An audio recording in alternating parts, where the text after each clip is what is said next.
सर्वप्रथम आपण मान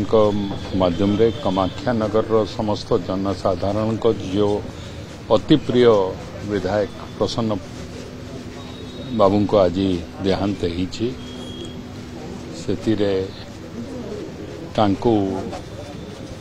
हो विधायक पूर्वतन विधायक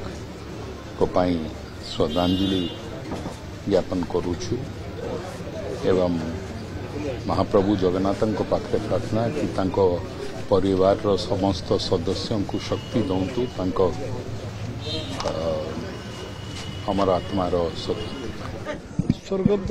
प्रसन्न पट्टनायक आमर बीजेपी ओडिशार प्रथम थर आम दल तरफ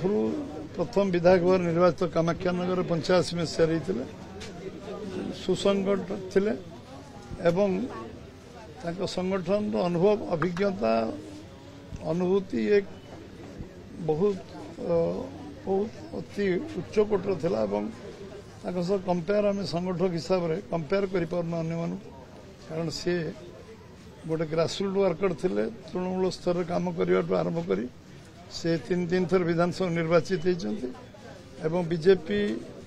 ओडिशा रे आरंभ प्रथम विधानसभा निर्वाचन लड़ला 85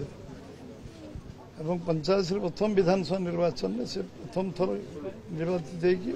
निश्चित भाव में बीजेपी प्रथम पताका से उड़े एवं से सबुदिन आम सांगे थे आम सांगे लंबा समय धरी 14 पुणी निर्वाचन लड़ते असुस्थता कारण से बहुत मान तापर भी कौन आमर पार्टी मीटिंग बैठक अनुपस्थित नथिले देह खराब थिले भी पार्टी मीटिंग रे से अन्यर सहायता नहीं आसुले निश्चित भाव आसुले एवं कार्य करुले निश्चित भाव भारतीय जनता पार्टी जड़े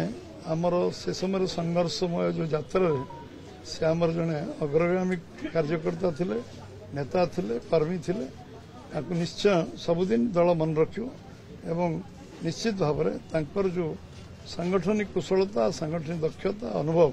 को निश्चय पाथेय करी बीजेपी निश्चय आपको